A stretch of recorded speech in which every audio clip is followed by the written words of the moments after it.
Hello दोस्तों, आप सभी को अपने यूट्यूब चैनल बायजे पब्लिकेशन में स्वागत है। सबसे पहले आप सभी को नवरात्रि की ढेर सारी शुभकामनाएं। चलिए, जैसे कि आप हेडलाइन में देख रहे हैं कि आज हम मुख्य रूप से यह वार्षिक करेंट अफेयर है, लेकिन आज मंथली करेंट अफेयर के अंतर्गत अगस्त 2025 के जितने भी अति महत्वपूर्ण करेंट अफेयर होंगे, जो बीपीएससी जिसमें चाहे एईडीओ हो, बीएसएससी, सीजीएल4 हो या इसके अन्य एग्ज़ाम हो, इसके अलावा रेलवे, बिहार एसआई जैसे सभी कॉम्पिटिटिव एग्जाम के लिए काफ़ी महत्वपूर्ण होगा। चलिए, देर ना करते हुए अब आगे बढ़ते हैं और सबसे पहला जो करंट अफेयर आपके सामने है स्क्रीन पे, रेमन मैग्सेसे पुरस्कार। जैसे कि आप देख रहे हैं, रेमन मैग्सेसे पुरस्कार जिसे एशिया का नोबेल कहा जाता है, और इस वर्ष किसे मिला है? भारत की एक संस्था है, संस्था का नाम देख सकते हैं, संस्था का एजुटेक गर्ल्स संस्था को दिया गया है और इस तरह का पुरस्कार पाने वाली पहली भारतीय संस्था बन गई है। और इस संस्था के बारे में बात करते हैं, एजुटेक संस्था के बारे में कि क्या है, तो इसकी स्थापना 2007 में राजस्थान में सफीना हुसैन के द्वारा किया गया था।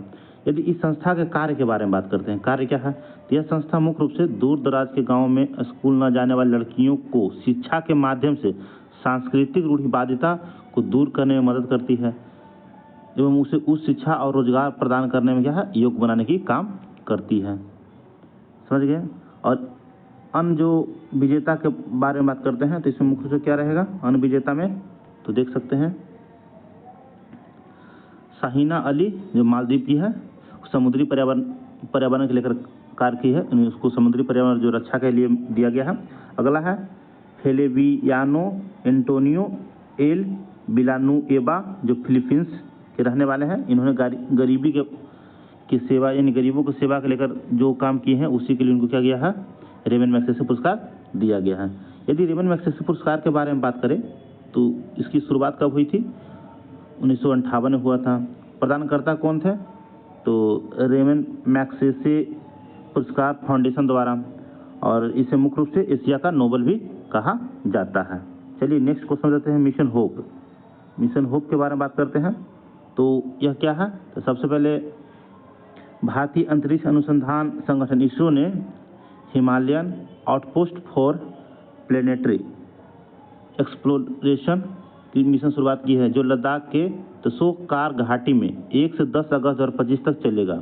यह मिशन भविष्य में मानव अंतरिक्ष उड़ान, अंतर्ग्रहीय अन्वेषण जैसे चंद्रमा और मंगल मिशनों के लिए भारत की तैयारियों का एक महत्वपूर्ण कदम होगा। यदि होप मिशन के प्रमुख बिंदु की बात करते हैं, तो यह मिशन का स्थान जो है लद्दाख त्रिशूल घाटी, जो समुद्र तल से 4530 मीटर ऊंची है और मुख्य से एक रेगिस्तानी क्षेत्र में पाया जाता है, जिसको ठंडा रेगिस्तान भी आप लोग जानते हैं कि मरुस्थलीय क्षेत्र में ठंडा मरुस्थल भी आता है। यदि इस मिशन के उद्देश्य के बारे में बात करते हैं, तो क्या उद्देश्य इसका है?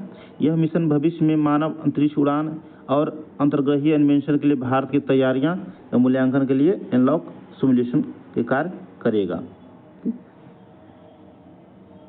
नेक्स्ट देखते हैं कि 79वां स्वतंत्रता दिवस 15 अगस्त 1947, इस पर क्या हुआ कि इस बार स्वतंत्रता दिवस का 79वां क्रम मनाया गया। इसमें मुख्य बिंदु के बारे में बात करते हैं, तो सबसे पहले इसमें भारतीय प्रधानमंत्री नरेंद्र मोदी ने 12वीं बार क्या किए, ध्वजारोहण किए। और अगर स्थान की बात करते थे, समारोह दिल्ली के ऐतिहासिक लाल किले में आयोजन किया हुआ है।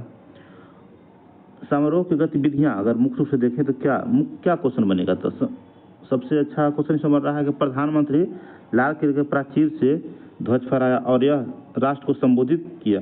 130 मिनट इतिहास का सबसे लंबा रहा। मुख्य रूप से क्वेश्चन ये बनेगा कि कितना मिनट का जो भाषण रहा, यदि राष्ट्र का संबोधन रहा, या ये पूछ सकता है कि कौन से ऐसे प्रधानमंत्री भारत के हुए जो सबसे लंबे मतलब स्वतंत्रता दिवस के अवसर पे सबसे लंबा देश को संबोधित करने का रिकॉर्ड बनाया है। तो क्वेश्चन बनने की संभावना बहुत है।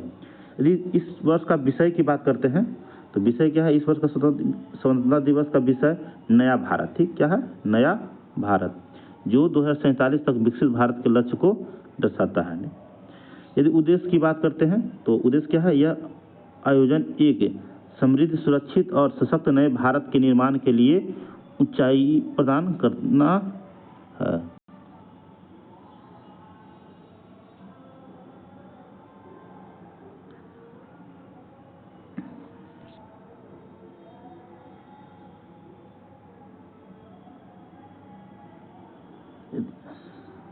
नेक्स्ट बात करते हैं, नेक्स्ट में क्या है?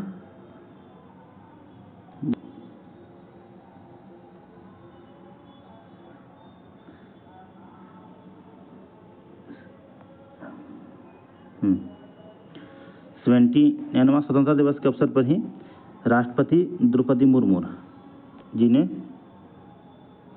127 कर्मियों को गैलेंट्री अवार्ड, ठीक, गैलेंट्री अवार्ड 127 कर्मियों को और 305 कर्मियों को रक्षा अलंकरण प्रदान किए हैं। गैलेंट्री अवार्ड की अगर बात करते हैं तो उसमें क्या क्या आता है? तो पहला है कीर्ति चक्र, 4 व्यक्ति को कीर्ति चक्र, वीर चक्र 15 नागरिकों को वीर चक्र दिया गया है और 16 को शौर्य चक्र दिया गया है। अब 12 सेना मेडल की अगर बात करते हैं तो 2 व्यक्तियों को प्रदान किया गया है। इसके अलावा अगर बात करते हैं तो सेना मेडल 58 लोगों को दिया गया है, नौसेना यानी कि वीरता मेडल 6 लोगों को दिया गया है और वायुसेना का वीरता मेडल 26 लोगों को दिया गया है। इसके अलावा कई अन्य विशिष्ट सेवा पदक भी प्रदान किए गए हैं, जिसमें सर्वोत्तम युद्ध सेवा मेडल, उत्तम युद्ध सेवा मेडल, युद्ध सेवा मेडल। इसमें क्वेश्चन क्या बनने की संभावना है? मुख्य रूप से संभावना रहेगा कि इसमें दे देगा कि इसमें से कौन सा हाल में जो राष्ट्रपति द्रौपदी मुर्मू द्वारा कौन सा पदक नहीं दिया गया है। ये 4-3 ऑप्शन दे देगा, एक ऐसा ऑप्शन देगा कि इसमें नहीं दिया गया है, तो इसको एलिमिनेट करना होगा या इसमें चुनना होगा, एक संभावना है। लेकिन काफ़ी कम पूछता है। समानता क्वेश्चन आप लोग को कितना पदक मिला है, कीर्ति चक्र, वीर चक्र, शौर्य चक्र, या कुल कितना पदक है, गैलेंट्री अवार्ड कितना है, ये ज़्यादा पूछने की संभावना रही है। चलिए आगे बढ़ते हैं। प्रधानमंत्री विकसित भारत रोजगार योजना, इसकी शुरुआत अगर बात करते घोषणा जो सरकार द्वारा की गई है, अर्थात प्रधानमंत्री मोदी जी द्वारा 15 अगस्त 2025 को यानी स्वतंत्रता दिवस के अवसर पर घोषणा किया गया है। इस योजना का लक्ष्य क्या है? इस योजना के लक्ष्य की बात करते हैं तो युवाओं के लिए रोजगार के अवसर बढ़ावा देना। योजना के तहत सरकार का इरादा अगले 2 वर्षों में, याद रखिएगा, अगले 2 वर्षों में 3.5 करोड़ से अधिक नए रोजगार पैदा करना। इस अवसर के लिए कुल वित्तीय परिव्यय कितना है? 1 लाख करोड़ रुपये का रखा गया है। ठीक, योजना का मुख्य लाभ क्या होने वाला है? यदि लाभ की बात करते हैं तो युवाओं के लिए मुख्य रूप से नए रोजगार पाने वाले युवाओं को 2 किस्तों में 15,000 तक का प्रोत्साहन राशि दिया जाएगा।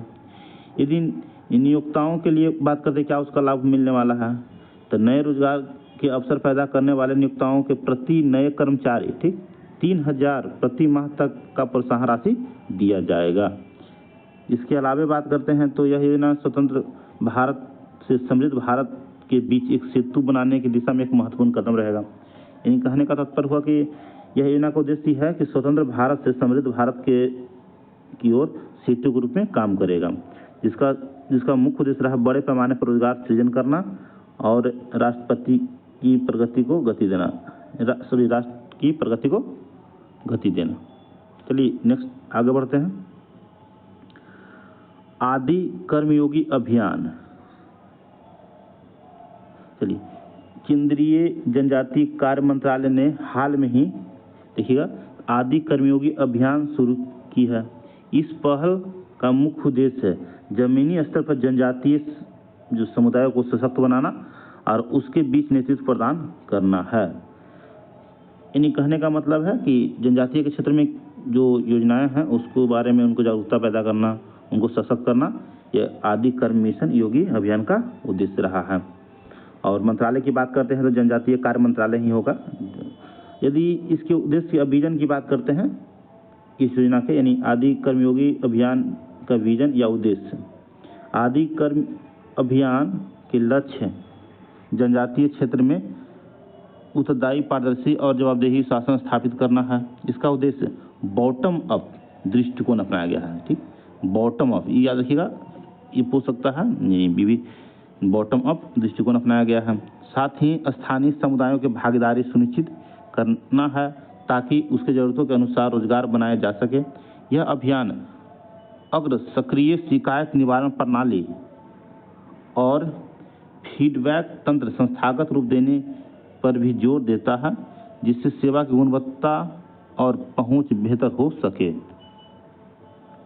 यदि लक्ष्य की बात करते हैं कि इसका लक्ष्य क्या रहा, तो लक्ष्य में देखेंगे तो सबसे बड़ी लक्ष्य है कि इस अभियान के तहत अगले 11.5 महीने में 30 राज्यों या केंद्रशासित प्रदेशों के 550 से अधिक जिलों और 3000 प्रखंडों के 1 लाख से अधिक जनजातीय बहुल गांवों में बदलाव लाना है। ठीक, इसके तहत अगर राशि की बात करते हैं तो 20 लाख नेतृत्वकर्ता के अंतर्गत आया है और राशि कितना दिया गया है, 10.5 करोड़ से अधिक जनजातीय नागरिकों को पहुंचने का सशक्त करने का बात कही गई है। ठीक, चलिए नेक्स्ट क्वेश्चन देखते हैं। और इस एक्स्ट्रा फैक्ट के रूप में देखिएगा तो इसी में है कि जनजातीय गौरव दिवस मनाया गया है कब से, 2024 से, है ना, 15 नवंबर 2024 को जनजातीय गौरव दिवस मनाया गया है। ठीक, क्यों मनाया गया है? पहली बार भगवान बिरसा मुंडा की जो 150वीं जयंती थी, इसी के उपलक्ष्य में मनाया गया है। ठीक, चलिए नेक्स्ट क्वेश्चन देखते हैं। नेक्स्ट क्वेश्चन टॉपिक देखते हैं, क्या है? प्रधानमंत्री स्वनिधि योजना। प्रधानमंत्री स्वनिधि योजना, यह योजना मुख्य रूप से क्या करता है कि स्ट्रीट वेंडर जो है उसको आत्मनिर्भर निधि प्रदान करके क्या करना, उसको सशक्त या उसको सशक्तिकरण को लाने का प्रयास किया गया है। इस योजना को क्या पुनर्गठन की मंजूरी सरकार ने दी है और इसका उद्देश्य अगर बात करते हैं, सड़क विक्रेताओं को वित्तीय सहायता प्रदान करना। ठीक, मुख्य रूप से क्या रहा, सड़क जो विक्रेता है उसको वित्तीय सहायता प्रदान करना। इसका विस्तार कब तक कर दिया गया है? 31 दिसंबर 2024 से बढ़ाकर क्या कर दिया है, 31 मार्च 2030 तक इसका समय सीमा तय कर दी गई है। यदि कुल परिव्यय की बात करते हैं तो योजना के अंतर्गत 7,332 करोड़ रुपया परिव्यय करने की बात कही गई है। ऋण का जो किस्त है 3 किस्तों में दी जाएगी। पहला किस्त जो आपका रहेगा, अब देख सकते हैं कि 3,000 का है, 10,000 से बढ़ाकर कितना 15,000 कर दिया 3 किस्तों में। अगला है 20,000 से बढ़ाकर कितना कर दिया 25,000 और तीसरा किस्त 50,000 पर अपरिवर्तित रहा है।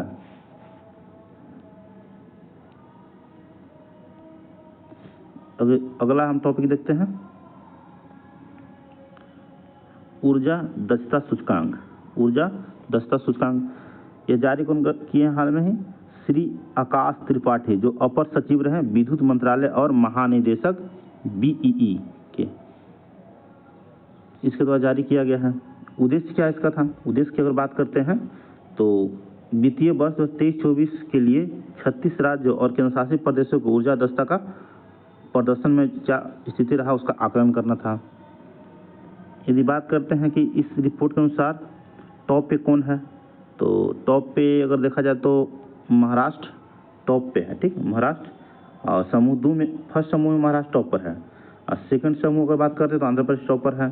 थर्ड समूह में जो है असम और समूह 4 में त्रिपुरा टॉप पे है। यदि समूह फर्स्ट में देखा जाए तो 15 MTOE से ज़्यादा रहा, इसको ध्यान रखना आपको है। और इसकी शुरुआत मुख्य रूप से किस अधियाचना के साथ शुरू किया गया था?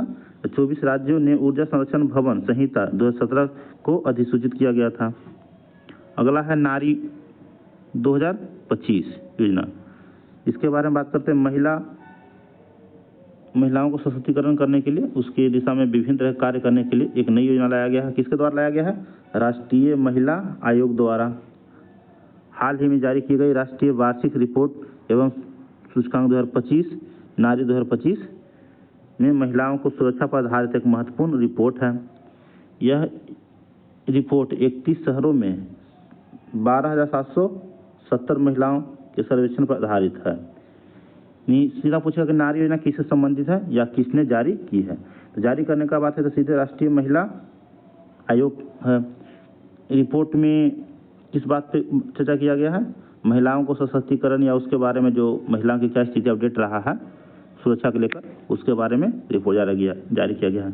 और क्या पूछा जा सकता है? तो कितने शहरों में कितने महिलाओं को लेकर सर्वे किया गया है? 31 शहरें। और महिलाओं की बात करते हैं तो 12,770 महिलाओं के सर्वे पर आधारित यह रिपोर्ट है। यदि मुख्य बात करते हैं, मुख्य बात में क्या हुआ? राष्ट्रीय सुरक्षा स्कोर। राष्ट्रीय सुरक्षा स्कोर की बात करते हैं तो भारत का राष्ट्रीय सुरक्षा स्कोर 65% निर्धारित किया गया है, जो शहरों के प्रदर्शन एक मानक है। ठीक, यानी 65% स्कोर अगर निर्धारित किया गया है, जो कि शहर के लिए एक बेस्ट प्रदर्शन का मानक रखा गया है। सबसे सुरक्षित शहर में अगर देखा जाए तो कोहिमा, विशाखापत्तनम, भुवनेश्वर, आइजोल, गंगटोक, ईटानगर, मुंबई को महिलाओं के लिए सबसे सुरक्षित शहरों की सूची में रखा गया है। इसके अलावा अगर देखते हैं सबसे कम सुरक्षित शहर कौन सा है, तो सबसे कम में आ जाता है पटना, जो कि बिहार का है। बिहार के एग्जाम में पूछने की प्रबल संभावना रहेगी। इसके अलावा जयपुर, फरीदाबाद, दिल्ली, कोलकाता, श्रीनगर, रांची को सबसे कम सुरक्षित शहरों की सूची में शामिल किया गया है। चलिए नेक्स्ट टॉपिक पे बढ़ते हैं, प्रोजेक्ट आरोहण। ठीक, प्रोजेक्ट आरोहण। अब इसके बारे में पूछ सकता है प्रोजेक्ट आरोहण क्या है? तो सबसे पहला इसमें है कि ये है क्या? तो सबसे पहले राष्ट्रीय राजमार्ग के टोल प्लाजा पर काम करने वाले कर्मचारियों की बच्चों की शिक्षा को बढ़ावा देने के लिए NHAI ने एक नई पहल की शुरुआत की है। ठीक, तो क्वेश्चन बहुत तरीका से पूछा होता है, प्रोजेक्ट आरोहण किसने जारी किया है? तो क्या हो जाएगा? NHAI ने जारी किया है। किस लिए जारी किया है? तो वही है, जो टोल प्लाजा के कर्मचारी हैं उनके बच्चों को शिक्षा को बढ़ावा देने के लिए किया गया है। अब इसके बारे में विशेष रूप से जानने के प्रयास करेंगे। तो इसमें क्या एक्स्ट्रा दिया गया है कि भारतीय राष्ट्रीय राजमार्ग प्राधिकरण ने वर्टिस इंफ्रास्ट्रक्चर ट्रस्ट के साथ मिलकर प्रोजेक्ट आरोहण शुरू किया है। यानी भारतीय राष्ट्रीय राजमार्ग प्राधिकरण किसके साथ मिलकर काम किया है? वर्टिकल इंफ्रास्ट्रक्चर ट्रस्ट के साथ मिलकर काम किया है, जिसका मुख्य उद्देश्य है आर्थिक रूप से कमजोर छात्रों, जिसमें निम्न आय वर्ग वाली पीढ़ी की शिक्षाओं और अनुसूचित जाति, जनजाति, अन्य पिछड़ा वर्ग, अल्पसंख्यक समुदाय के छात्र शामिल है, को गुणवत्तापूर्ण शिक्षा प्रदान करना है। यदि प्रोजेक्ट इसके अंतर्गत योजना का क्या लाभ रहेगा, इसके बारे में बात करते हैं। देख सकते हैं कि प्रोजेक्ट आरोहण के पहले चरण में SMEC ट्रस्ट के भारत केयर्स द्वारा संचालित किया जाएगा। इस चरण में 1 करोड़ रुपये का बजट आवंटित किया गया है, जो जुलाई 2025 से मार्च 2026 तक रहेगा। ठीक, नेक्स्ट इसमें पॉइंट दिया गया है कि आपका 500 छात्र के लिए छात्रवृत्ति है। कक्षा 11 से लेकर स्नातक अंतिम वर्ष तक 500 छात्रों को प्रति वर्ष क्या हो जाएगा? 12,000 रुपये की छात्रवृत्ति प्रदान किया जाएगा। अगला है 50 मेधावी छात्रों को विशेष छात्रवृत्ति दिया जाएगा, है ना, जिसमें कितना रहेगा? 50,000 तक आपका राशि प्रदान किया जाएगा।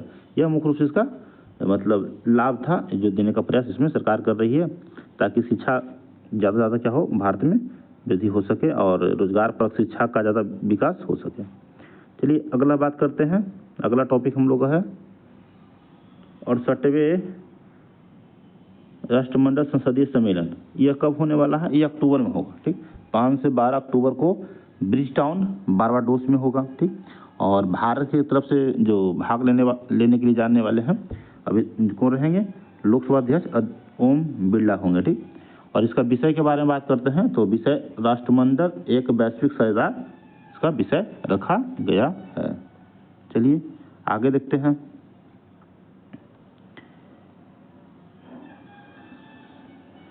Banera D mission. सबसे पहले बनेरा डी मिशन किससे संबंधित है? तो देखिएगा तो ये क्या है? शुक्र ग्रह से संबंधित है। और किस देश का है? तो रूस का है। और कब इसका लॉन्च करने की बात कही गई है? 2034 और 36 में के बीच क्या है? लॉन्च करने की उम्मीद की गई है। बस इतना याद रखिएगा, ये काफ़ी है।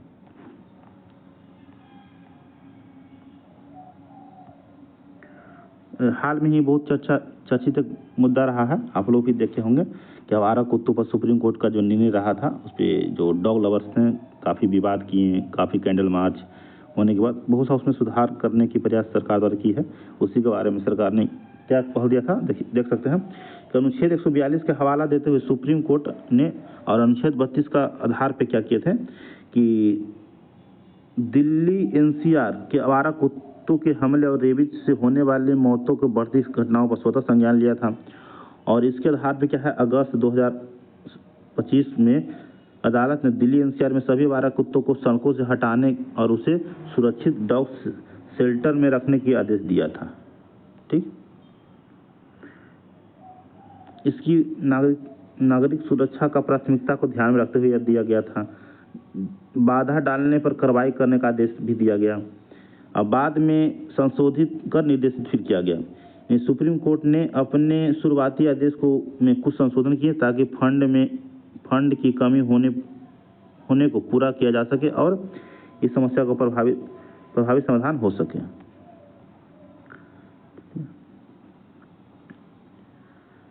चलिए नेक्स्ट क्वेश्चन देखते हैं। श्रेष्ठ योजना। ठीक, श्रेष्ठ सबसे पहले किस संबंधित है, स्वास्थ्य से संबंधित है, स्वास्थ्य मंत्रालय द्वारा शुरू किया गया है।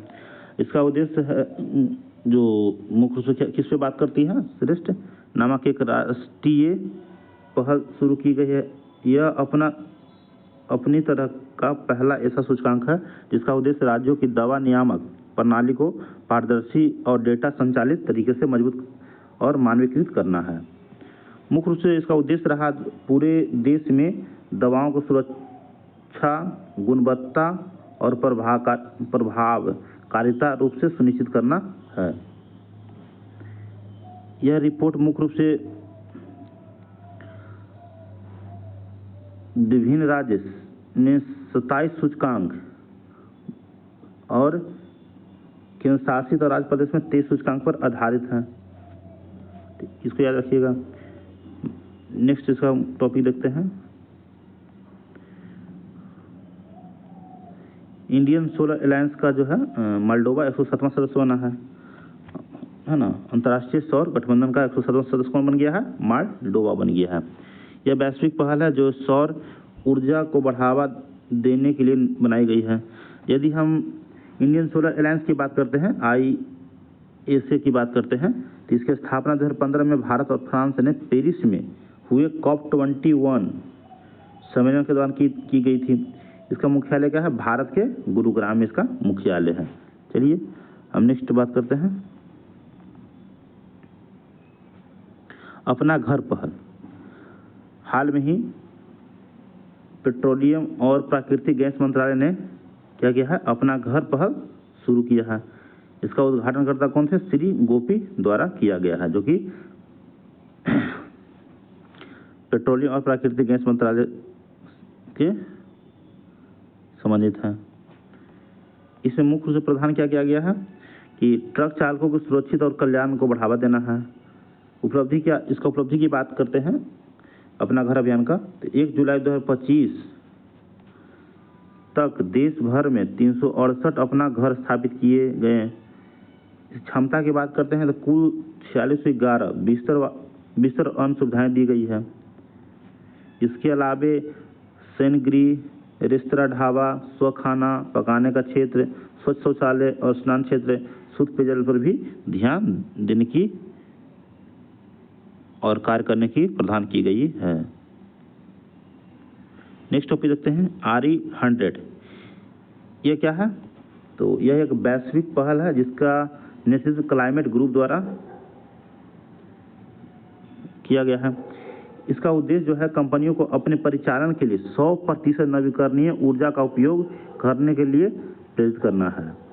क्वेश्चन क्या इसमें बन सकता है कि RE100 किससे संबंधित है, तो 100% नवीकरणीय ऊर्जा को क्या करना, कंपनी द्वारा उपयोग करने से संबंधित है ना। इसी से है सुजलॉन इस पहल में शामिल होने वाले भारत की पहली जो होगी भारतीय पहली ऊर्जा कंपनी बन गई है ना। सुजलॉन क्या है, भारत में भी नवीकरणीय ऊर्जा को लेकर काम करने वाली कंपनी है जिसमें शामिल हो गई है। ठीक, इनकी इसमें क्लाइमेट ग्रुप का जो मिशन है RE100 जो 100 है उसमें हम शामिल हो गई है। ठीक, चलिए अगला देखते हैं। नेक्स्ट सूर्य एआई मॉडल, इसको विकसित किसने किया है? नासा और आईबीएम द्वारा इसको विकसित किया गया है। यदि उद्देश्य की बात करते हैं तो सौर विस्फोटों और अंतरिक्ष मौसम की भविष्यवाणी करना और पृथ्वी के तकनीकी बुनियादी ढांचों की रक्षा करना है। चलिए नेक्स्ट देखते हैं।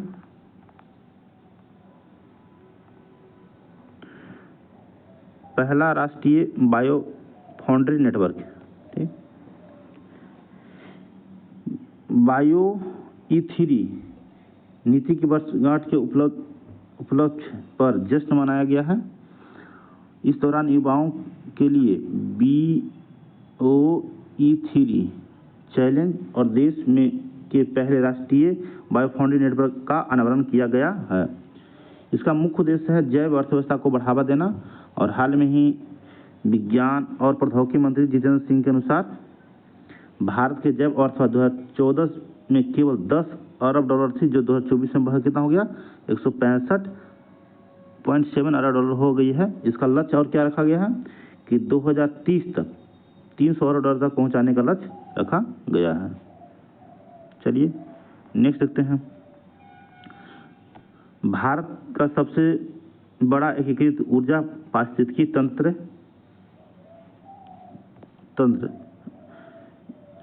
के बारे में जानेंगे। ये क्या है? तो जानते हैं कि रिलायंस इंडस्ट्री लिमिटेड के अध्यक्ष मुकेश अंबानी ने जामनगर जो गुजरात में है, को दुनिया की ऊर्जा राजधानी बनाने के लिए कंपनी की महत्वाकांक्षी योजना की घोषणा की है। कंपनी की इस नई ऊर्जा पहल के प्रमुख बिंदु निम्न है। तो क्या क्या इसमें करने की प्रावधान किया गया है? यानी कहने का मतलब है कि दुनिया की ऊर्जा राजधानी बनाने के लिए मुकेश अंबानी ने क्या किए हैं कि आप लोग सबसे बड़ा एकीकृत ऊर्जा पारिस्थितिकी तंत्र विकसित करने के लिए जामनगर में योजनाओं का शुरुआत की है। और इसमें क्या क्या प्रावधान किया गया है? तो सबसे पहला प्रावधान अगर देख सकते हैं तो जामनगर में ऊर्जा राजधानी बनाना, इसका उद्देश्य में आ गया है दुनिया का सबसे बड़ा कॉम्प्लेक्स बनाना, ठीक। और इसके अलावा क्या है कि सौर फोटोवोल्टिक मॉड्यूल पर क्या होगा? सौर ऊर्जा का उत्पादन किया जाएगा। निवेश की बात करते हैं तो क्या है 75,000 करोड़ रुपया के निवेश की प्रावधान किया गया है, ठीक। मुख्य रूप से पूछने वाला है कि कहाँ और किसने, यानी कहने का मतलब है कि सबसे बड़ा एकीकृत ऊर्जा पारिस्थितिकी तंत्र किसने विकसित किया है? तो सीधा इसका आंसर हो जाएगा रिलायंस इंडस्ट्री लिमिटेड के अध्यक्ष मुकेश अंबानी द्वारा, या सीधे रिलायंस दिया जाएगा या मुकेश अंबानी दिया जाएगा। इस तरह से क्वेश्चन ज़्यादा पूछने की संभावना है। हालांकि हर एक पॉइंट पर ध्यान रखेंगे ताकि अगर इसकी ज़्यादा गहराई से अगर पूछने का प्रयास करें तो उसको भी हम जवाब दे सकें। चलिए स्पोर्ट्स से क्वेश्चन देख लेते हैं। फीडे वर्ल्ड कप 2025 इसका आयोजन कब होना है? आपको देख रहे हैं 30 अक्टूबर से 27 नवंबर के बीच होगा। कहाँ होगा? गोवा में होगा, ठीक। और आयोजन करता है अंतर्राष्ट्रीय शतरंज महासंघ, इसका आयोजन करता है। खिलाड़ी की बात करते हैं 90 से अधिक देशों के 206 खिलाड़ी इसमें क्या करेंगे? भाग लेंगे। सीधा आपको पूछा जाएगा कि फीडे वर्ल्ड कप 2025 कहाँ होगा? सीधा इसका आंसर होगा गोवा में होगा, ठीक। चलिए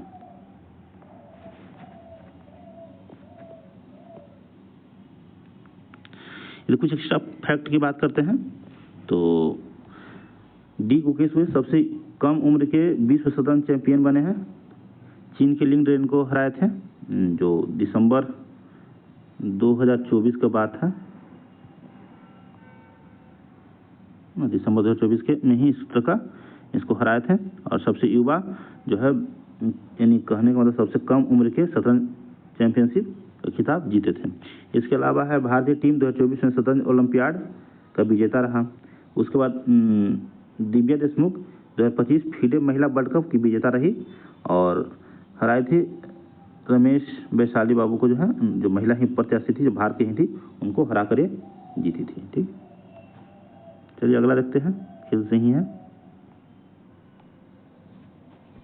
खेलो इंडिया वाटर स्पोर्ट कॉम्प्लेक्स, खेलो इंडिया वाटर स्पोर्ट कॉम्प्लेक्स, इसका आयोजन कहाँ हुआ था? तो श्रीनगर और डल झील में इसका आयोजन किया गया है। आयोग की बात करते तो कौन किया है?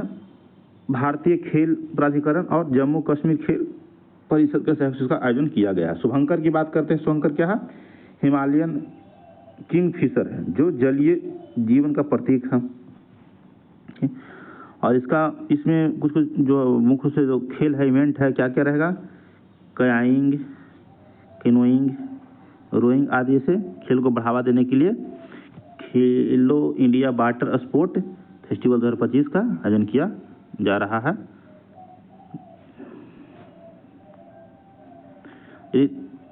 पदक तालिका में देखते हैं तो मध्य प्रदेश टॉप पर है।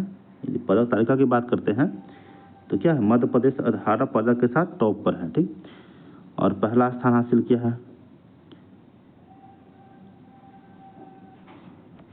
चलिए नेक्स्ट क्वेश्चन देखते हैं। सेमिकॉन इंडिया, ठीक, भारत का सबसे बड़ा सेमीकंडक्टर सम्मेलन था। यानी सेमिकॉन इंडिया क्या था, भारत के सबसे बड़ा सेमीकंडक्टर सम्मेलन था, जिसका जो आयोजन 2 से 4 सितंबर नई दिल्ली के यशोभूमि में आयोजित हुआ है।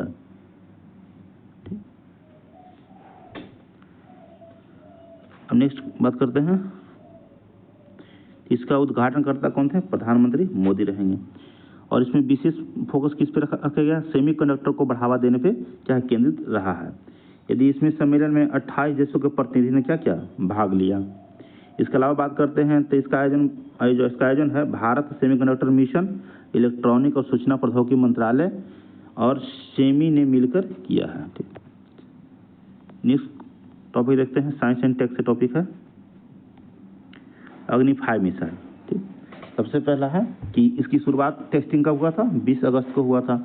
उड़ीसा के चांदीपुर एकीकृत परीक्षण रेंज से सफलतापूर्वक DRDO द्वारा किया गया है, ठीक। क्वेश्चन बनेगा कि अग्नि 5 जो है कब टेस्टिंग किया गया, तो एक ही पूछेगा कहाँ से किया गया, तो उड़ीसा के चांदीपुर। किसके द्वारा किया गया था, DRDO द्वारा किया गया है। अगला क्या पूछ सकता है कि मारक क्षमता कितना है, तो 5000 किलोमीटर से अधिक इसका है, ठीक। और इसमें कुछ तकनीकों का प्रयोग किया गया है, ठीक।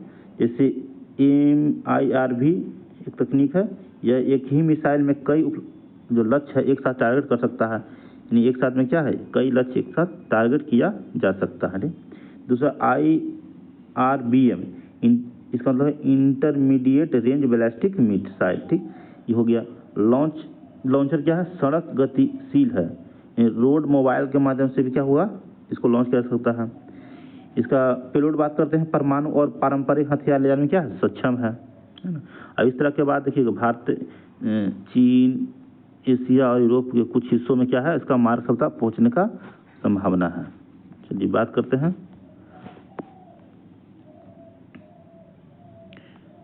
अगला आपका है फास्टैग वार्षिक पास, ठीक। ये क्या है, फास्टैग वार्षिक पास प्रधानमंत्री श्री नरेंद्र मोदी के जीवन की सुगमता यानी ईज ऑफ लिविंग के दृष्टिकोण के तहत राष्ट्रीय राजमार्गों पर प्रौद्योगिकी के उपयोग को बढ़ावा देना है, ठीक। इसका काम ही है। लॉन्च किया गया किसके द्वारा, अब देख सकते हैं कि भारतीय राष्ट्रीय राजमार्ग प्राधिकरण द्वारा 15 अगस्त 2025 को लागू किया गया है। और इसमें 2 तरह का प्रावधान किया गया है। यदि कोई व्यक्ति गाड़ी खरीदा हुआ है तो गाड़ी में अगर 3000 का आप एक मुश्त राशि जमा करते हैं तो क्या है, साल भर के लिए आप, है ना, साल भर के लिए टोल प्लाजा मुक्त हो जाइएगा। लेकिन इस पर कंडीशन रखा गया कि साल भर में 200 बार से ज़्यादा नहीं जा सकते, 200 मैक्सिमम, या तो 3000 दे दीजिए या तो 200 बार पारी कीजिए, ठीक। 3000 में 200 बार होगा। यदि सीधा बात इसमें हुआ कि यदि आपने 3000 जमा कर दिए, एक साल में 200 से टप गया तो उससे एक्स्ट्रा पैसा लगेगा, ठीक। यानी कहने का मतलब है, दोस्त में है कि 3000 में 100 या 200 बार प्लाजा क्रॉसिंग की एक वैधता रखी गई है, ठीक। चलिए अगला आप देखते हैं, मिशन सुदर्शन चक्र, ठीक। मिशन सुदर्शन चक्र उद्देश्य क्या रहा इसका, 2035 तक भारत के महत्वपूर्ण संस्थानों और प्रतिष्ठानों को स्वदेशी तकनीक से एकीकृत वायु रक्षा प्रणाली के तहत सुरक्षित करना है। इसी घोषणा किया गया है कब, 15 अगस्त 2025 को 79वें स्वतंत्रता दिवस के अवसर पर प्रधानमंत्री मोदी जी द्वारा किया गया है। यदि प्रेरणा है तो भगवान श्री कृष्ण का सुदर्शन चक्र है, ठीक। ये क्या है हमारा श्री कृष्ण जी का चक्र है, उसी से प्रेरणा से इसका नामकरण किया गया है, जो लक्ष्य को भेद कर वापस आ जाता है। ठीक, और प्रगति में क्या हो जाएगा, DRDO ने integrated air defence weapon system का सफल परीक्षण किया है। ठीक, नेक्स्ट हम टॉपिक देखते हैं, दुर्लभ नीले पिंक गिल मशरूम का हुआ खोज हुआ है, मिला है। जैसे भारत के तेलंगाना राज्य में जो है, तेलंगाना के जंगलों में इसको खोज किया गया है। क्या खोज किया गया है, पिंक गिल मशरूम दुर्लभ नीले। ठीक, वैज्ञानिक नाम इसका क्या है, एंटोलोमा होचस्टेटेरी। ठीक, रंग किसके कारण होता है, तो इसका में टोपी और तना चमकीले नीले रंग की होती है, जो एजुलिन नामक दुर्लभ वर्ण के कारण होता है। इसका कलर भी पूछ सकता है, ये खास करके PCS का एग्जाम जो रहेगा उसमें पूछने की प्रबल संभावना है। और जो नॉर्मल एग्जाम जो रेलवे SI दरोगा है उसमें मुख्य रूप से है कि दुर्लभ नीले पिंक गिल मशरूम कहाँ पाया गया है, तेलंगाना के जंगल में। बस इतना सिंपल रहेगा। चलिए अगला बात करते हैं, केन्या नींद की बीमारी से मुक्त होने हुआ है। ठीक, केन्या क्या हुआ है कि नींद की बीमारी से मुक्त होने वाला केन्या देश बन गया है। WHO के अनुसार ने केन्या को नींद की बीमारी से मुक्त घोषित किया है। यानी स्लीपिंग सिकनेस, नींद की बीमारी का कारण यह प्रोटोजोअन परजीवियों के कारण होता है, जो सीसी मक्खियों द्वारा फैलता है। ठीक, यानी जो नींद की बीमारी किसी से होता है, जो सबसे बड़ा है प्रोटोजोअन है, परजीवी होता है, जो सीसी मक्खी द्वारा फैलता है। ठीक, चलिए नेक्स्ट टॉपिक की बात करते हैं, आर्मेनिया और अजरबैजान शांति समझौता। ये बहुत इंपॉर्टेंट टॉपिक है। ये देख सकते हैं कि हाल में ही अमेरिका ने व्हाइट हाउस में आर्मेनिया और अजरबैजान, ठीक, आर्मेनिया और अजरबैजान के बीच एक शांति समझौता हुआ है अमेरिका की मध्यस्थता से, जिसका उद्देश्य नारगोनो कारावास पर 4 दशकों पुराने संघर्ष को समाप्त करना है। इस समझौते के तहत अमेरिका को दक्षिण काकेशस में ट्रम्प मार्ग for international peace and prosperity नामक एक ट्रांजिट कॉरिडोर के विकास का विशेषाधिकार मिला है। यह विवाद काफ़ी पुराना रहा था, और इस विवाद के अगर बारे में थोड़ा चर्चा करते हैं तो 1917 में रूसी साम्राज्य के पतन के बाद दोनों देश के बीच क्षेत्र को लेकर क्या हुआ था, विवाद हुआ था। 1994 में युद्ध विराम के बाद इस क्षेत्र में आर्मेनिया समर्थित बलों का नियंत्रण हो गया। इसके बाद धीरे क्या हुआ कि 2023 में सैन्य अभियान के बाद आर्मेनिया ने इस क्षेत्र पर कब्जा क्षेत्र पर फिर से नियंत्रण स्थापित कर लिया, जिसमें हजारों जातीय आर्मेनियाई लोग विस्थापित हो गए हैं। चलिए नेक्स्ट टॉपिक देखते हैं, विश्व स्वास्थ्य संगठन ने, ठीक, हेपेटाइटिस D को कैंसरकारी माना है। ठीक, और इसका सीधा क्वेश्चन रहेगा कि विश्व स्वास्थ्य संगठन ने किसको कैंसरकारी माना है, तो हेपेटाइटिस D को कैंसरकारी माना है। चलिए नेक्स्ट टॉपिक देखते हैं। चलिए, झारखंड मुक्ति मोर्चा के संस्थापक शिबू सोरेन का 81 वर्ष की उम्र में क्या हुआ, निधन हो गया। और मुख्य रूप से झारखंड के पूर्व मुख्यमंत्री भी रहे हैं। और इनकी अगर जीवनी के बारे में बात करते हैं तो इनका जो जन्म 11 जनवरी 1944 को नेमरा गांव रामगढ़ बिहार अब झारखंड हुआ, ठीक, हुआ था। समुदाय संथाल आदिवासी समुदाय से संबंधित हैं। यदि इनका उपनाम की बात करते हैं तो दिशोम गुरु, यानी महान नेता, आदिवासियों को उत्थान के लिए संघर्ष के कारण मिला है। राजनीतिक करियर के बारे में बात करते हैं तो इनका राजनीतिक करियर काफ़ी प्रेरणादायक भी रहा है। JJM के संस्थापक रहे हैं। 1972 में AK रॉय और विनोद बिहारी महतो के साथ मिलकर झारखंड मुक्ति मोर्चा की स्थापना की। मुख्य उद्देश्य इसका क्या रहा पार्टी का, आदिवासी भूमि अधिकारों की रक्षा और अलग झारखंड राज्य मांग करना था। लोकसभा सांसद के रूप में 7 बार सांसद चुने गए हैं, ठीक, 80 है ना, ये सीधा बात है कि कितना बार, 7 बार सांसद चुने गए हैं।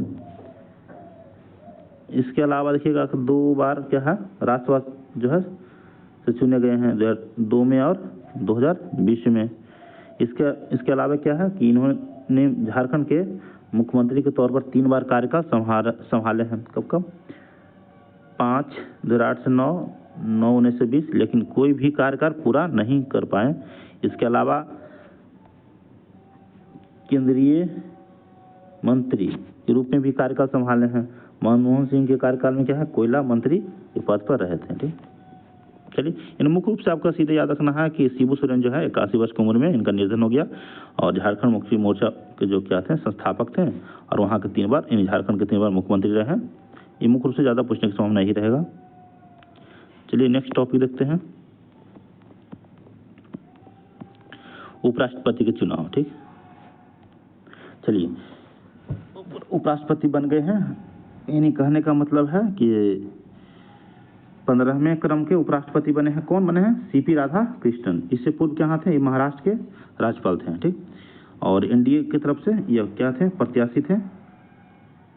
एनडीए की तरफ से प्रत्याशी थे और एनडीए उम्मीदवारों के राधा कृष्णन को 452 वोट मिला, जबकि इंडिया अलायंस का जो उम्मीदवार थे बी सुदर्शन रेड्डी उनको 300 वोट मिला।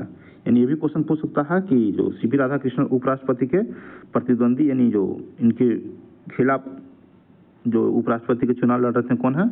बी सुदर्शन रेड्डी है। ठीक, और 152 वोटों के अंतर से क्या जीत हासिल किए? कौन किए हैं? सीपी राधाकृष्णन। चलिए नेक्स्ट बात करते हैं,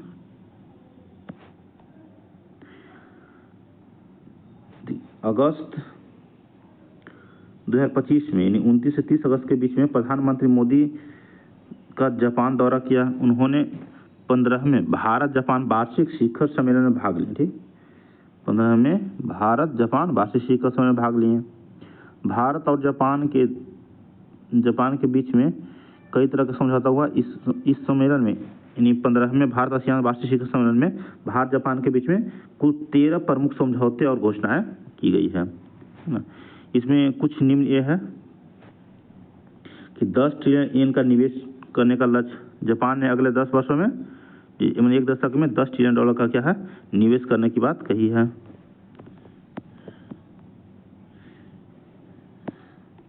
इसके अलावा देखिएगा तो व्यापक आर्थिक साझेदारी के रूप में दोनों काम करने पर सहमति व्यक्त की है 10 वर्षीय रोड मैप के तहत। ठीक, फिर Mumbai Ahmedabad high speed rail corridor में क्या करेगा? जापान भारत को मदद करेगा।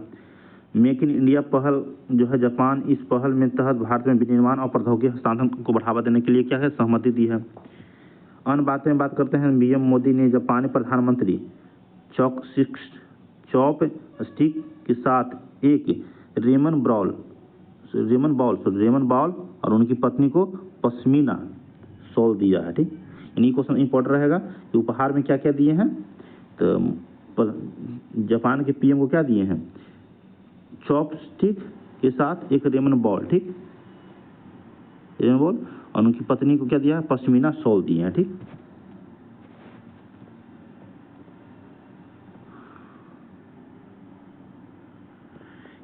चीन की यात्रा के बाद मोदी जी क्या किए कि वहां से संघाई सहयोग संगठन का जो सम्मेलन चीन में होने वाला था वहां भाग लेने के लिए गए।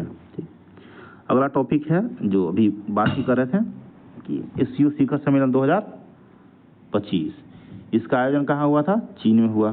ठीक, चीन के तियानजिन में। ठीक, चीन के तियानजिन में, और इसका विषय रहा संघाई भावना को आगे बढ़ाना और एससीओ की कार्यवाही है ना, यानी advancing to Shanghai spirit SCO in action.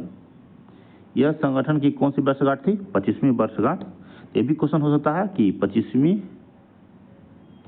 वर्षगांठ कहाँ मनाया गया? तो एससीओ का तो चीन के तियानजिन में। चलिए इसमें मुख्य रूप से क्या क्या बात किया गया है? तो यह सम्मेलन जो है यह साबित करता है कि एससीओ अब सिर्फ एक वैश्विक क्षेत्रीय संगठन नहीं बल्कि वैश्विक बहुध्रुवीय व्यवस्था का एक प्रमुख स्तंभ बन चुका है। भारत, चीन, रूस, ईरान, पाकिस्तान सहित कई देशों ने इसमें क्या किया? भाग लिया। और इसका जो आउटपुट निकल गया एक घोषणा हुआ, क्या हुआ? तियानजिन घोषणा 2025 के नाम से जाना गया। इसमें मुख्य रूप से किस पर वार्ता की गई? वैश्विक सुरक्षा और व्यवस्था पर। इन सभी सदस्य देशों ने बहुपक्षीय सहयोग के माध्यम से शांति और स्थिरता की वकालत की, है ना।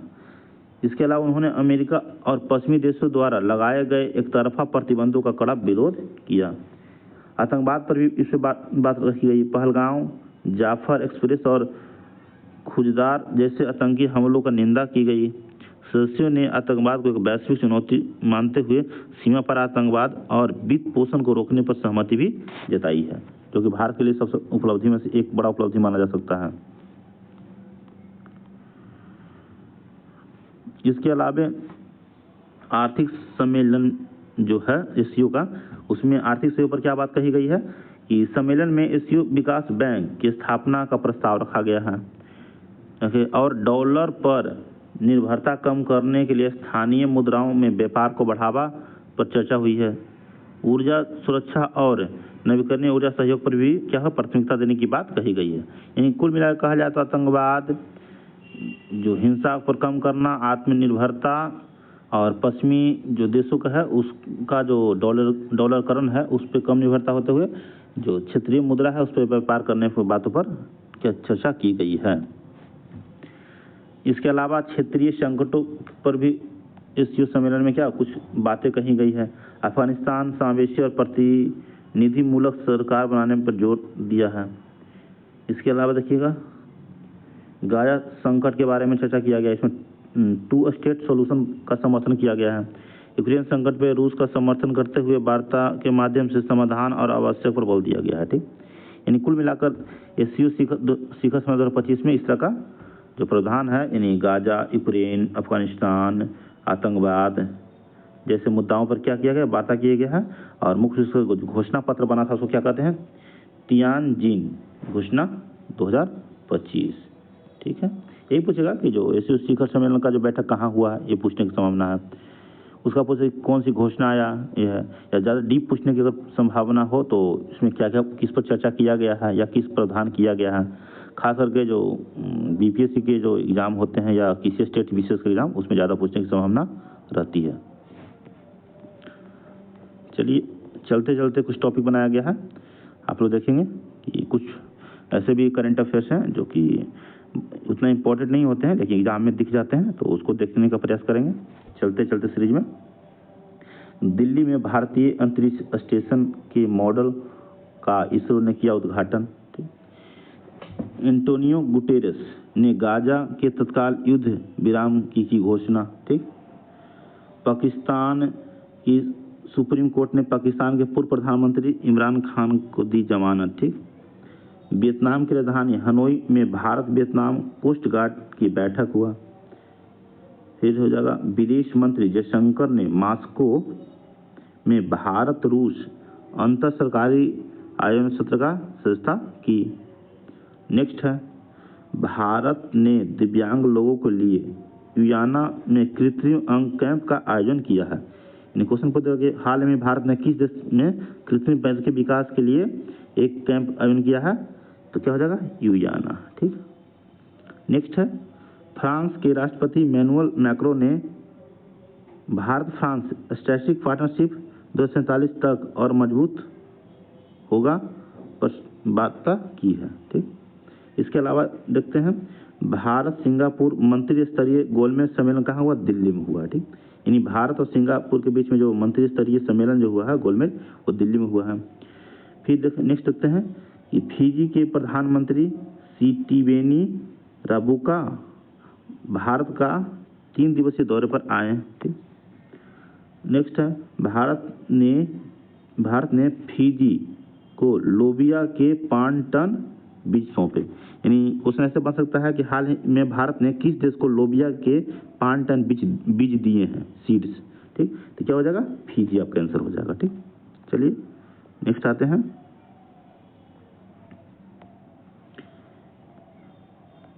अमेरिकी राष्ट्रपति डोनाल्ड ट्रंप और रूस के राष्ट्रपति पुतिन के बीच अमेरिका के अलास्का में हुई बैठक या मुलाकात कर सकते हैं, जिसमें मुख्य रूप से जो यूक्रेन और रूस विवाद है उस पर वार्ता करने के लिए और बहुआयामी जो शांति चर्चा पे इस पर वार्ता करने के लिए अलास्का में क्या हुआ कि ट्रंप और पुतिन के बीच में बैठक हुआ।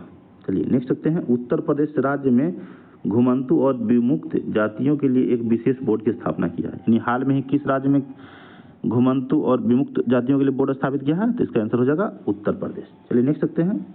रक्षा उपकरण एवं ड्रोन निर्माण इकाई ने नोएडा का रक्षा मंत्री राजनाथ सिंह ने किया उद्घाटन। ये रक्षा उपकरण एवं ड्रोन निर्माण इकाई का उद्घाटन कहाँ किया गया है? नोएडा में।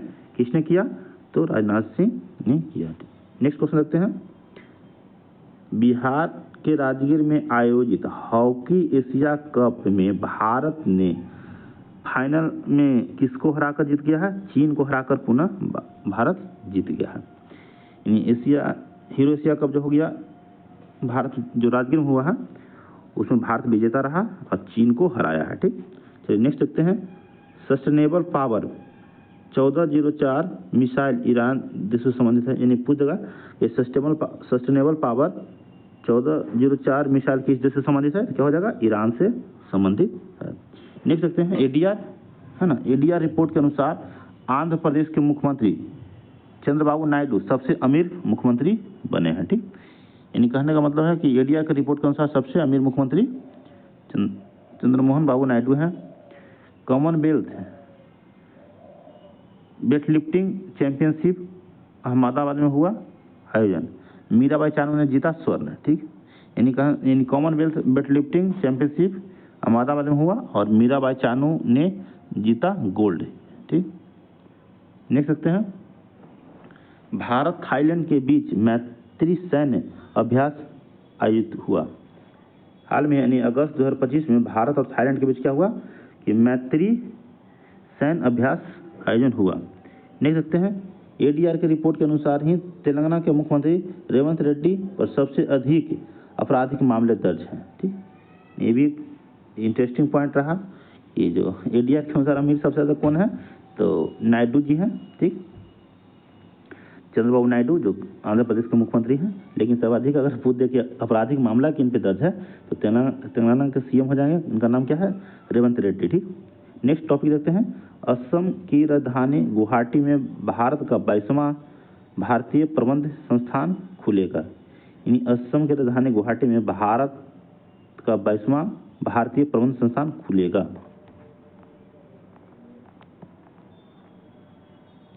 नेक्स्ट देखते हैं। महाराष्ट्र में पहली एआई संचालित आंगनबाड़ी खुला है। यानी एआई संचालित आंगनबाड़ी खुलने वाला खुला है कहाँ में? महाराष्ट्र में। नेक्स्ट देखते हैं। बिहार की राजधानी पटना में दिव्या कला मेला का आयोजन 2025 का किया गया। ठीक, बिहार की राजधानी पटना में दिव्या कला मेला 2025। नेक्स्ट देखते हैं। प्राको test BCCI K fintech test से संबंधित है। प्राको test BCCI K fintech test से संबंधित है। नेक्स्ट देखते हैं। दुरंत कप 2025 का खिताब कौन जीता है? तो नॉर्थ ईस्ट यूनाइटेड ने जीता है। किसको हराकर? डायमंड हार्बर को हराकर जीता है। नेक्स्ट क्वेश्चन देखते हैं। सुंदरबन टाइगर रिजर्व दुनिया का दूसरा सबसे बड़ा टाइगर रिजर्व बन गया है ना। नेक्स्ट देखते हैं। इंडोनेशिया और अमेरिका के बीच गरुड़ शील्ड अभ्यास का आयोजन किया गया है। यानी गरुड़ शील्ड अभ्यास किस किस के बीच है? इंडोनेशिया और अमेरिका के बीच। नेक्स्ट देखते हैं। प्रधानमंत्री मोदी को दारुमा मंदिर के पुजारी ने दारुमा गुड़िया गिफ्ट में दिया है ना। यानी प्रधानमंत्री मोदी को दारुमा मंदिर के पुजारी ने क्या दिया है? दारुमा गुड़िया गिफ्ट में दिया है। नेक्स्ट देखते हैं। एकीकृत पेंशन योजना 1 अगस्त 2025 से घोषित। ठीक, घोषित। नेक्स्ट देखते हैं। असम राजभवन में अमित शाह ने ब्रह्मपुत्र विंग का किया उद्घाटन। असम के राजभवन में अमित शाह ने क्या किया? ब्रह्मपुत्र विंग का किया उद्घाटन। नेक्स्ट टॉपिक देखते हैं। प्रधानमंत्री नरेंद्र मोदी ने जैन धर्म के पर्व संवत्सरी को क्षमता और करुणा की शक्ति का प्रतीक कहा। ठीक, यानी क्वेश्चन पूछ सकता है संवत्सरी किस धर्म से संबंधित है ना? तो मुख्य रूप से जैन धर्म हो जाएगा। वाइब्रेंट विलेज प्रोग्राम का नई दिल्ली में अमित शाह ने किया उद्घाटन। यानी 2025 में वाइब्रेंट जो विलेज प्रोग्राम का कार्यशाला जो है इसका उद्घाटन कहाँ किया गया? नई दिल्ली में। किसने किया? अमित शाह। उद्देश्य क्या रहा? सीमांत गांव को सशक्त बनाना और मुख्य लक्ष्य रखा गया इसका है। नेक्स्ट टॉपिक देखते हैं। नेक्स्ट टॉपिक क्या? नेक्स्ट मतलब पॉइंट देखते हैं। गुजरात के मारुति सुजुकी मोटर प्लांट से पहले वैश्विक बैटरी इलेक्ट्रिक वाहन ई विटारा का प्रधानमंत्री नरेंद्र मोदी ने किया उद्घाटन। नेक्स्ट देखते हैं। चुनाव आयोग ने बिहार में वोटर वेरिफिकेशन का काम किया पूरा। 7.24 करोड़ मतदाता में से 99.11 का दस्तावेज हुआ सत्यापित। ये बहुत इंपॉर्टेंट टॉपिक है, इसको देखिएगा कि यानी इतना मतदाता कितना है 7.24 करोड़ और कितना मतदाता सत्यापित हुआ दस्तावेज के साथ 99.11 सत्यापित हुआ है। ठीक, चलिए नेक्स्ट टॉपिक देखते हैं। भारत दुनिया का सबसे दूसरा बड़ा मछली उत्पादक देश बन गया है। ठीक, भारत क्या बन गया है? दुनिया का दूसरा सबसे बड़ा मछली उत्पादक देश बन गया है। प्रतिशत में देखिएगा तो कितना हो जाएगा 8% वैश्विक उत्पादन का। और टन में अगर बात करते हैं 61 लाख टन से बढ़कर कितना हो गया 147.37 लाख टन मछली का उत्पादन हो गया है। नेक्स्ट देखते हैं। भारतीय क्रिकेटर चेतेश्वर पुजारा ने क्रिकेट से संन्यास लिया। ठीक, चेतेश्वर पुजारा क्या किया? क्रिकेट से संन्यास लिए हैं। भारतीय क्रिकेटर रविचंद्र अश्विन ने आईपीएल से संन्यास लिया। ठीक, the man who became cinema Ashok Chopra ने लिखी है। इन पुस्तक है the man who became cinema, पुस्तक का लेखक कौन है? अशोक चोपड़ा। नेक्स्ट देखते हैं। The rise of the hitman R Kaushik का पुस्तक है ना। द राइज ऑफ हिटमैन किसका पुस्तक है? आर कौशिक का। नेक्स्ट देखते हैं। अखिल भारतीय स्पीकर सम्मेलन 2025 का जो उद्घाटन अमित शाह ने नई दिल्ली में किया। ठीक, नई दिल्ली में किया। नेक्स्ट देखते हैं। इसरो ने नेशनल मीट 2025 का नई दिल्ली में किया आयोजन। इसरो ने क्या किया? नेशनल मीट 2025 का आयोजन कहाँ हुआ? दिल्ली में। किसने किया? इसरो ने किया। नेक्स्ट देखते हैं। ऑनलाइन गेमिंग संवर्धन एवं विनियमन विधेयक 2025 हुआ पारित। नेक्स्ट देखते हैं। ऑनलाइन राइड कंपनी रैपिडो पर भ्रामक विज्ञापन के लिए केंद्रीय उपभोक्ता संरक्षण प्राधिकरण ने 10 लाख रुपए का क्या किया? जुर्माना किया। यानी रैपिडो पर क्या किया गया? जुर्माना किया गया। किसके कारण? भ्रामक। आप देखते होंगे कि 5 मिनट में रैपिडो आ जाता है, बहुत सारा प्रचार किया जाता है, लेकिन वास्तविकता क्या है? इससे काफ़ी परे होते हैं। ठीक, तो इसी कारण क्या है कि केंद्रीय उपभोक्ता संरक्षण प्राधिकरण ने क्या किया है? 10 लाख रुपए का जुर्माना लगाया है। ठीक, लिख सकते हैं। UIDAI ने, उडाई इसको बोलते हैं, ने आधार आधारित ग्राहक सत्यापन के लिए स्टारलिंक कंपनी के साथ क्या किया है? समझौता किया है। ठीक, इन आधार को अब स्थापित करने के लिए, इसको क्या बोलते हैं, प्रमाणित करने के लिए कि भविष्य में क्या होने वाला है कि स्टारलिंक कंपनी के साथ क्या है, भारत सरकार का जो उडाई है उसको क्या किया? समझौता किया गया है। चलिए नेक्स्ट देखते हैं। उत्तराखंड में मदरसा बोर्ड खत्म होगा। यानी उत्तराखंड में क्या किया? मदरसा बोर्ड खत्म करके उसका क्या कर दिया? अल्पसंख्यक शिक्षा विधेयक पारित किया है। ठीक, नेक्स्ट देखते हैं। D.Y. चंद्रचूड़ ने बाय द कॉन्स्टिट्यूशन मैटर्स पुस्तक लिखी है। यानी बहुत अच्छा क्वेश्चन है इसका, है पूछने की प्रबल संभावना रहेगा कि वाई द कॉन्स्टिट्यूशन मैटर पुस्तक किसने लिखी है? D.Y. चंद्रचूड़ है, जो कि CGI थे पूर्व भारत के। नेक्स्ट क्वेश्चन टॉपिक है। यूरेनस के 29वें चंद्रमा की खोज नासा ने की है। ठीक, यानी क्वेश्चन है कि समझ गए, यानी यूरेनस का 29वें चंद्रमा की खोज किसने किया? नासा ने किया। ठीक, नेक्स्ट टॉपिक है। नासा 2030 तक चंद्रमा पर परमाणु रिएक्टर स्थापित करेगा। कौन करेगा? तो चंद्रमा पर परमाणु रिएक्टर स्थापित करने का बात कही गई है 2030 तक, किसके द्वारा? नासा द्वारा। नेक्स्ट क्वेश्चन है। भारत जापान को पीछे छोड़ दुनिया का तीसरा सबसे बड़ा सौर उत्पादक देश बना है और 2030 तक 500 गीगावाट का लक्ष्य है। ठीक, जापान को पीछे छोड़ कौन? तीसरा क्रम कौन है? ठीक, जापान किसको छोड़ा पीछे? जापान को। और तीसरा सबसे बड़ा भारत का सौर उत्पादक बन गया है भारत। नेक्स्ट देखते हैं। भारत परमाणु ऊर्जा उत्पादन में कौन सा स्थान पे? चौथे स्थान पे है। नेक्स्ट देखते हैं। ICMR ने सेरेब्रो डिवाइस बनाया है जो 2 मिनट में ब्रेन इंजरी और ब्लडिंग का पता लगा लेगा। ठीक, मेडिकल क्षेत्र में काफ़ी क्रांतिकारी पहल, इस तरह का पहल को देखा जा सकता है। नेक्स्ट है। कृत्रिम वर्षा प्रयोग AI ड्रोन संचालित जयपुर में हुआ पहली बार। यानी पहली बार कृत्रिम वर्षा प्रयोग एआई ड्रोन संचालित कहाँ हुआ? जयपुर में हुआ। नेक्स्ट देखते हैं, भारत दुनिया का दूसरा सबसे बड़ा कोयला उपभोक्ता देश बन गया है।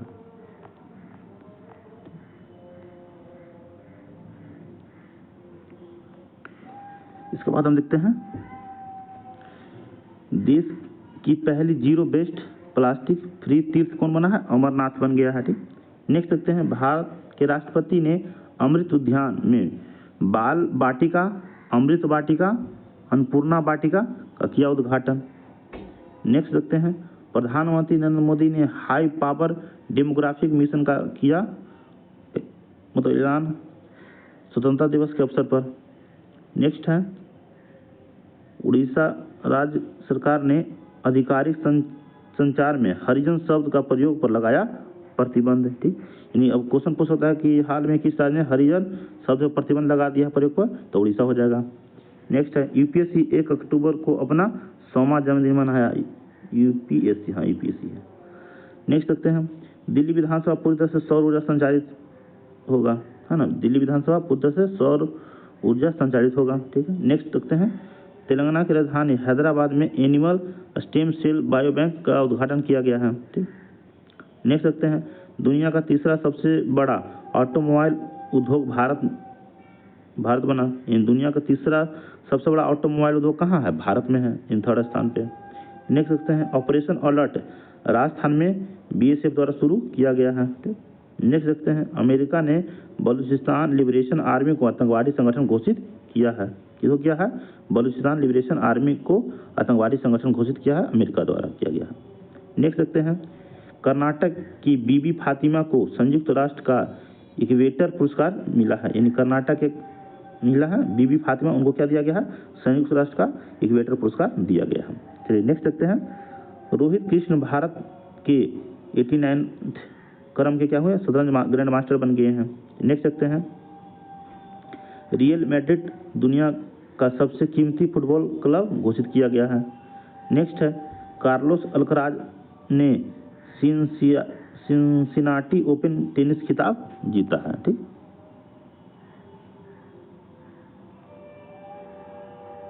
नेक्स्ट है, नेपाल रूबेला मुक्त घोषित हुआ। नेपाल क्या हुआ? रूबेला मुक्त घोषित हुआ। अंतर्राष्ट्रीय पृथ्वी विज्ञान ओलंपियाड चीन में आयोजित रियांश गुप्ता ने, ठीक, 1 स्वर्ण और 1 रजत पदक जीता है। यानी कहने का मतलब अंतर्राष्ट्रीय पृथ्वी विज्ञान ओलंपियाड कहाँ हुआ? चीन में हुआ। भारत के रियांश गुप्ता ने 1 स्वर्ण और 1 रजत पदक जीता है। ठीक। नेक्स्ट है, केरल भारत का पहला पूर्ण डिजिटल साक्षर राज्य बन गया है।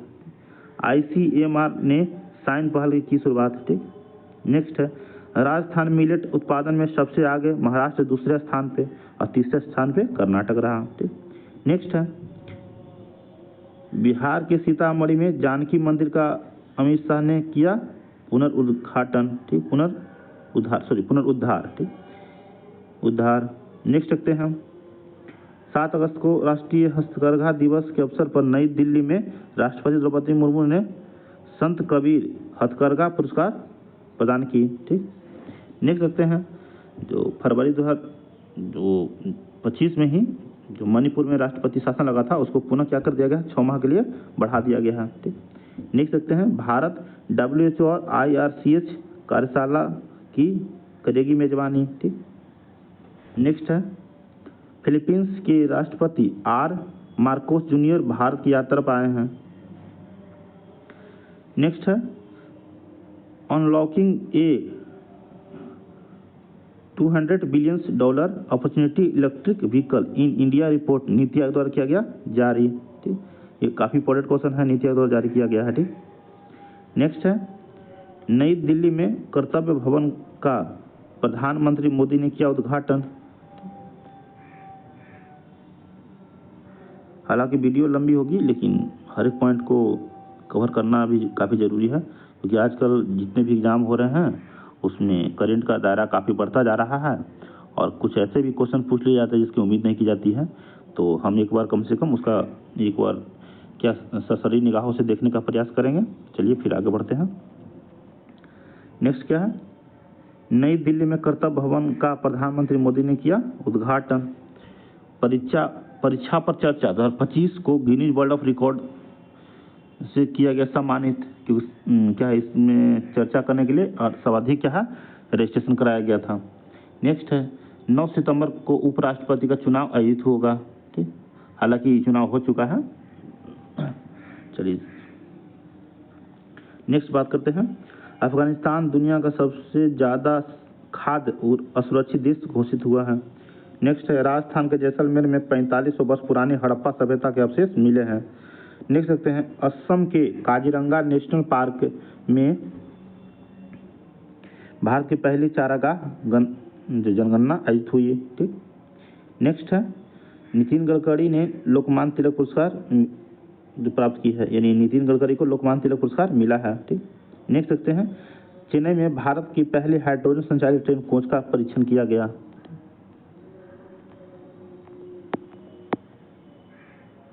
चलिए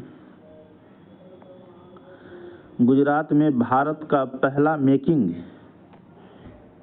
इंडिया ग्रीन हाइड्रोजन प्लांट का शुरुआत किया हुआ है।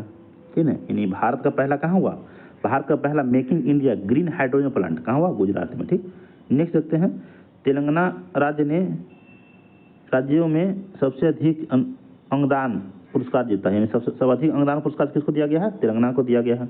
नेक्स्ट देखते हैं सऊदी अरब रियाद में आयोजित शतरंज ई स्पोर्ट विश्व कप में मैग्नस कार्लसन ने जीता है, इन विजेता रहा। नेक्स्ट देखते हैं बहुत अच्छा इंपॉर्टेंट क्वेश्चन है, रूस परमाणु संधि से बाहर हुआ। ठीक, रूस क्या हुआ, परमाणु संधि से बाहर हुआ। नेक्स्ट है सिंगापुर ग्लोबल AICTE इंडेक्स में सिंगापुर पहले स्थान पर और बेंगलुरु 26वें स्थान पर रहा। चलिए कुछ नियुक्तियां हैं उसके बारे में देख लेते हैं। चलिए भारत फुटबॉल का कोच कौन बना है, खालिद अहमद। यानी भारत में अमेरिकी राजदूत कौन बने हैं, सेर्जियो गौर। ठीक, NDB का उपाध्यक्ष कौन बना है, राजीव रंजन। PM उपराष्ट्रपति सुरक्षा सलाहकार कौन बने हैं, अनीश दयाल सिंह। नेक्स्ट है नागालैंड राज्यपाल का अतिरिक्त प्रभार किसे दिया गया है, ठीक, तो अजय कुमार भल्ला। ठीक, ब्रिटेन के सबसे युवा सॉलिसिटर जो कौन बने हैं, तो कृसंगी मिश्राम। ठीक, कृसंगी मिश्राम।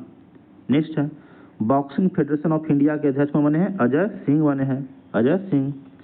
बिहार के मुख्य सचिव कौन बने हैं, प्रत्यय अमृत बने हैं। ठीक, IMF कार्यकारी निदेशक कौन बने हैं, उर्जित पटेल बने हैं। ठीक, इसको ध्यान रखिएगा। कुछ निधन को देख लेते हैं।